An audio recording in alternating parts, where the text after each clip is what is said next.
ঢাকা বিশ্ববিদ্যালয়ে আন্দোলনকারী শিক্ষার্থী ও ছাত্রলীগ নেতাকর্মীদের মধ্যে সংঘর্ষ চলাকালে আগ্নেয়াস্ত্র হাতে গুলি ছোড়া যুবকের পরিচয় মিলেছে। জানা গেছে ওই যুবকের নাম হাসান মোল্লা।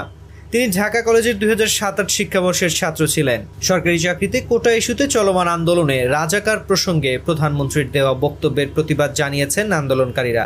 এ বক্তব্য প্রত্যাহার এবং সরকারি চাকরিতে কোটা বাতিলের এক দফা দাবিতে সোমবার সারা দেশে বিক্ষোভের ডাক দেন তারা। সেই কর্মসূচি ঘিরে সোমবার ঢাকা বিশ্ববিদ্যালয়ে আন্দোলনকারী শিক্ষার্থী ও ছাত্রলীগ নেতাকর্মীদের মধ্যে দুপুর থেকে রাত পর্যন্ত দফায় দফায় সংঘর্ষ চলে। সংঘর্ষে এক যুবককে আগ্নেয়াস্ত্র হাতে গুলি ছুটতে দেখা যায়।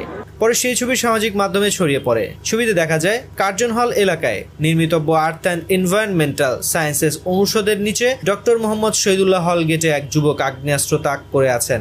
খোঁজ নিয়ে জানা যায় হাসান মোল্লা নামের ওই যুবক ঢাকা কলেজের ছাত্রাবস্থায় থাকতেন কলেজের আখতারুজ্জামান ইলিয়াস হলে। ছাত্র জীবনের শুরুতেই ঢাকা কলেজ ছাত্রলীগের